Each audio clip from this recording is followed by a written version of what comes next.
ಕರ್ನಾಟಕದಲ್ಲಿ ತುಂಬ ದೊಡ್ಡ ಹೆಸರು ಮಾಡಿದಂಥ ಒಂದು IPS ಅಧಿಕಾರಿ ಅಣ್ಣಾಮಲೈ ಕುಪ್ಪಸ್ವಾಮಿ ಅಂತ ಹೇಳ್ಬಿಟ್ಟು ನಮ್ಮ ಪೊಲೀಸ್ ಇಲಾಖೆಯಲ್ಲಿ ಸಿಂಗಮ್ ಅಂತಲೇ ಒಂದು ಪ್ರತ್ಯೇಕೆಯನ್ನು ಪಡೆದು ಒಂದು ಹೆಸರನ್ನು ಪಡೆದು ಇವರು ಪ್ರಾಮಾಣಿಕ ಅಧಿಕಾರಿ ಅಂತೇಳಿ ಈ IPSಗೆ ರಾಜೀನಾಮೆ ಕೊಟ್ಟು ತಮಿಳುನಾಡಲ್ಲಿ ಹೋಗಿ ಒಂದು BJP ಪಾರ್ಟಿಯಲ್ಲಿ ಎಲೆಕ್ಷನ್ಗೆ ನಿಂತು ಇವರು ಸಾಮಾನ್ಯ ರೈತನ ಮಗನೆಂದು ಒಂದು ಬಿಂಬಿಸ್ಕೊಂಡು ಏನು ಹೇಳ್ಕೊಂಬಂದಿದ್ದಾರೆ.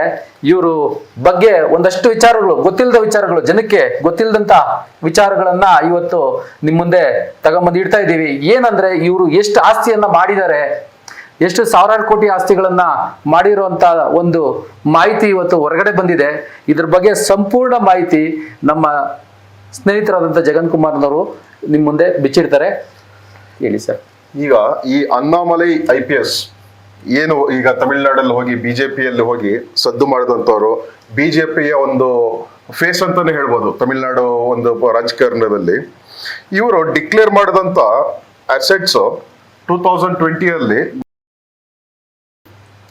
It's a declared asset. ಇವ್ರು ಏನು ನಮ್ಮ ಸಿಂಗಮ್ ವಾಟ್ ಎವರ್ ಅವ್ರೇನು ಇರಲಿ, ಅವ್ರು ತುಂಬಾ ಸ್ಟ್ರಿಕ್ಟ್ ಆಫೀಸರ್ ಎಲ್ಲ ಇರುತ್ತೆ. ಈಗ ರೀಸೆಂಟ್ ಆಗಿ ಏನಾಗಿದೆ,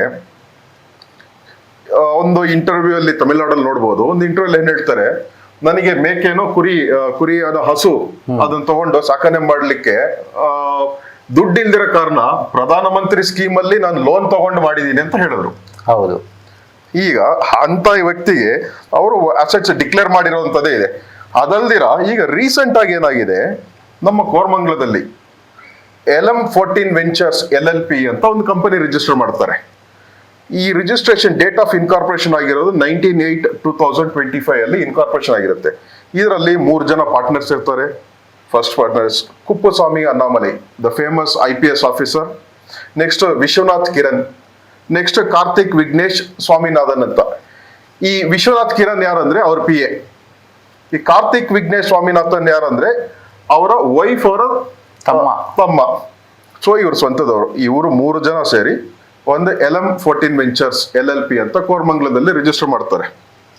ಇಲ್ಲಿ ರಿಜಿಸ್ಟರ್ ಮಾಡಿರುವಂತ ಕಂಪನಿಯಲ್ಲಿ ಹಾರೋಬಂಡೆ ಅಲ್ಲಿ 147 ವಿಲ್ಲಾ,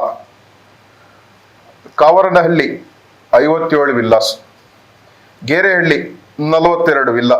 ಇವೆಲ್ಲ ಒಂದೇನು ಸಾಮಾನ್ಯವಾಗಿ 50 ಲಕ್ಷ 1 ಕೋಟಿ ಬೆಳೆ ಬಾಳಂತ ವಿಲ್ಲಾಸ, ಇಲ್ಲ ಅಂದ್ರೆ ಇದು ಕನಿಷ್ಠ ಅಂದ್ರೂ ನಾಟ್ ಲೆಸ್ ದನ್ 9 ಕೋಟಿ ಕಮ್ಮಿ ಇಲ್ಲ ಒಂದು ವಿಲ್ಲಾ.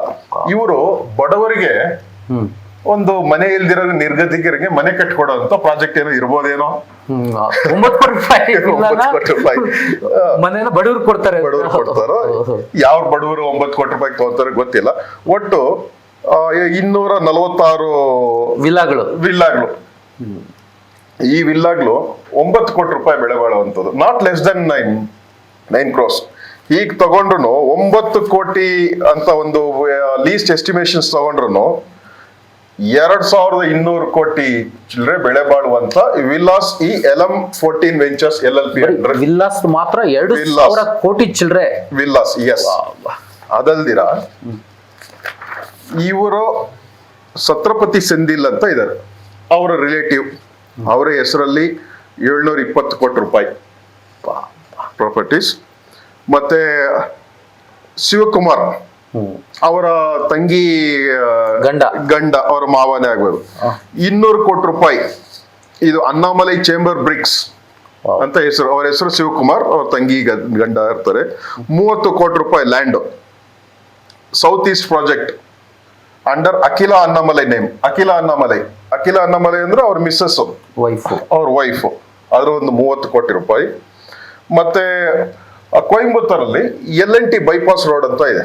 ಬೈಪಾಸ್ ರೋಡ್ ಹತ್ರ 25 ಕೋಟಿ ರೂಪಾಯಿ ಬೆಳೆ ಬಾಳುವಂತ 2000 ಚಿಲ್ಲರೆ ಎಕರೆ ಜಮೀನು. 1000 ಚಿಲ್ಲರೆ ಎಕರೆ ಜಮೀನು, ಸಾರಿ 2 ಎಕರೆ 20 ಕೋಟಿ ರೂಪಾಯಿ ಬೆಳೆ ಬಾಳುವಂತ 2 ಎಕರೆ ಜಮೀನು.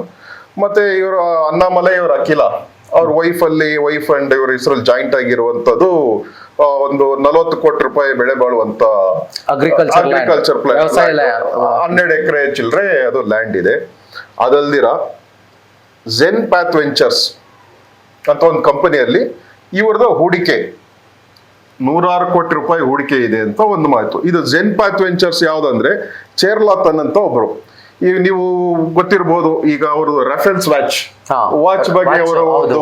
ತುಂಬಾ ಗಂಭೀರ ಇದು ಮಾಡಿತ್ತಲ್ಲ, ಅವ್ರು ಗಿಫ್ಟ್ ಮಾಡಿದಂತ ಪರ್ಸನ್. ಸೊ ಅವರ ಕಂಪನಿ ಹೆಸರಲ್ಲಿ ನೂರಾರು ಕೋಟಿ ರೂಪಾಯಿ ಹೂಡಿಕೆ ಆಗಿದೆ.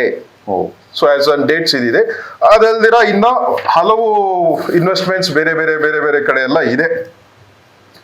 ಸೊ ಈ ಐಡಿಯಾಸ್, ಈ villas, luxurious villas all of sudden ಈ ಬೂಮಿಂಗ್ ಇಲ್ಲಿ ಹೇಗ್ ಬಂತು? ಒಬ್ಬ ಸಾಮಾನ್ಯ ರೈತ ನಮ್ಮ ಮಗನಾಗಿ ಇವರು ನನಗೆ ಯಾವುದು ಏನೂ ಇಲ್ಲ ಅಂತ ಹೇಳ್ಬಿಟ್ಟು ಏನೋ ಸ್ಕೀಮಲ್ಲಿ, ಏನು ಮೋದಿ ಅವ್ರು ಬಿಟ್ಟಿರೋ ಸೆಂಟ್ರಲ್ ಸ್ಕೀಮಲ್ಲಿ ಏನೋ ಮೇಕೆ ಹಸು ಕುರಿ ಎಲ್ಲ ನಾವು ಸ್ಕೀಮಲ್ಲಿ ತಗೊಳ್ತೀವಿ ಅಂತ ಹೇಳ್ತಾರೆ. ಈ ಕಡೆ ನೋಡಿದ್ರೆ ಡಿಕ್ಲೇರ್ ಮಾಡ್ಕೊಂಡಿದ್ದಾರೆ, ಈ ಕಡೆ ನೋಡಿದ್ರೆ ನಮ್ಗೆ ದುಡ್ಡಿಲ್ಲ ಅಂತ ಹೇಳ್ಬಿಟ್ಟು ಬಡವರಿಗೆ ಹೋಗ್ಬೇಕಾಗಿರೋ ಸ್ಕೀಮಲ್ಲಿ ಮೇಕೆ ಹಸು ತಗೊಳ್ತಾರೆ. ಇಲ್ಲಿ ನೋಡಿದ್ರೆ ಸಾವಿರಾರು ಕೋಟಿ ರೂಪಾಯಿ ಆಸ್ತಿಗಳನ್ನ ಇವರು ಮಾಡಿದ್ದಾರೆ. ಇವರಿಂದ ಜನಕ್ಕೆ ಯಾವ ರೀತಿ ಇವ್ರನ್ನ ನಾವು ನಿರೀಕ್ಷೆ ಮಾಡೋಕ್ಕಾಗುತ್ತೆ, ಏನು ಅನುಕೂಲ ಆಗುತ್ತೆ, ಇವ್ರ ಇಂಟೆನ್ಷನ್ ಏನು, ಇವ್ರು ರಾಜಕೀಯಕ್ಕೆ ಬಂದ್ರೆ ಇವರು ಪೊಲೀಸ್ ಅಧಿಕಾರಿಯಾಗಿ ಏನೋ ಒಂದು ಹೆಸರು ಮಾಡಿದ್ರು ಅದೇ ರೀತಿ ಮಾಡ್ತಾರೆ ಅಂತ ನಮ್ಮ ನಿರೀಕ್ಷೆ ಎಲ್ಲ ಇವತ್ತು ಸಂಪೂರ್ಣವಾಗಿ ಸುಳ್ಳಾಗಿದೆ. ಇನ್ನ ಅಧಿಕಾರಕ್ಕೆ ಬಂದಿಲ್ಲ ಇವರು. ಇದು ಹೀಗೆ ಸೇಮ್ ಇದೇ ಸ್ಟೈಲಲ್ಲಿ ಸ್ವಲ್ಪ 1 ವರ್ಷ 2 ವರ್ಷ ಹಿಂದೆ ಬ್ಯಾಕ್ ಹೋದಾಗ ಸೇಮ್ ಇದೇ ತರ ಸಿಂಗಂ ಎಲ್ಲದಲ್ಲೂ ಮಾಧ್ಯಮದಲ್ಲಿ ಸೋಷಿಯಲ್ ಮೀಡಿಯಾದಲ್ಲಿ ಫೇಮಸ್ ಆಗಿರುವಂತದ್ದು IPS ಅಧಿಕಾರಿ ರವಿಚಂದ್ರನ್ ಅವರು.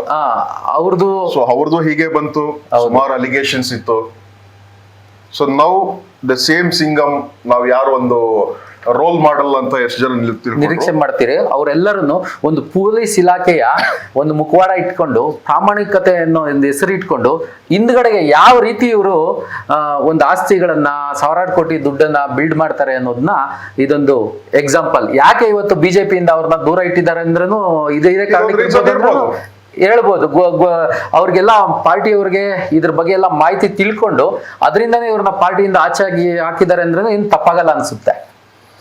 So this is details of Annamalai. ಮುಂದಿನ ದಿನಗಳಲ್ಲಿ ನಮ್ಮ ಕರ್ನಾಟಕದಲ್ಲಿ ಈಗಾಗಲೇ ಅಧಿಕಾರದಲ್ಲಿರುವಂತ ಒಬ್ಬ IPS ಅಧಿಕಾರಿ, ಇದು ನೆಕ್ಸ್ಟ್ ಚುನಾವಣೆ ಪ್ರಿಪರೇಷನ್ಸ್ ಅಂದ್ರೆ ಚುನಾವಣೆಗೆ ಹೋಗೋದಿಕ್ಕೆ ಏನೇನ್ ಬೇಕಾ ಎಲ್ಲ ಪ್ರಿಪರೇಷನ್ ನಡೆಸ್ಕೊಂತ ಇದ್ದಾರೆ ಒಬ್ಬರ IPS ಅಧಿಕಾರಿ. ಅವ್ರದ್ದು ಒಂದಷ್ಟು ಮಾಹಿತಿಗಳು, ಅಕ್ರಮ ಸಕ್ರಮ ಎಲ್ಲ ಮಾಹಿತಿಗಳೊಂದಿಗೆ ಡ್ರ್ಯಾಗನ್ ಫ್ರೂಟ್ ಅವರ ಇಲ್ಲ ಅದು ವಿಚಾರ ನಾವು ಮತ್ತೆ ಪ್ರಸ್ತಾಪ ಮಾಡೋಣ. ಅದಕ್ಕಂತ ಒಂದು ಚರ್ಚೆ ಮಾಡಿ ಅದರಲ್ಲಿ ಎಲ್ಲ ಸಂಪೂರ್ಣವಾದಂತ ಒಂದು ಮಾಹಿತಿಯನ್ನ ಒಂದೇ ಸಲ ಕೊಡೋಣ. ಇವತ್ತಿನ ಜನರೇ ತೀರ್ಮಾನ ಮಾಡ್ಬೇಕು ಇಂಥ ಅಧಿಕಾರಿಗಳ ಮೇಲೆ ಯಾವ ತರ ನಾವು ನಂಬಿಕೆ ಇಟ್ಟು ಓಟ್ ಹಾಕೋದು, ಇವ್ರನ್ನ ಯಾವ ರೀತಿ ನಾವು ಇವ್ರು ನಮ್ಗೆ ಜನಕ್ಕೆ ಒಳ್ಳೇದ್ ಮಾಡ್ತಾರೆ ಅಂತ ನಿರೀಕ್ಷೆ ಮಾಡೋದು ಅಂತ ಹೇಳ್ಬೇಕು. ನಾವು ಯೋಚನೆ ಮಾಡಿ ಒಂದು ನಿರ್ಧಾರ ತಗೊಬೇಕಾಗ್ತದೆ. ಈ ಅಣ್ಣಾಮಲೈಯವರು ಎಲ್ಲಾ ರಾಜಕಾರಣಿಗಳು ಅಕ್ರಮ ಒಂದು ಆಸ್ತಿಗಳನ್ನ ಬಯಲ್ ಮಾಡ್ತಾ ಇದ್ರು.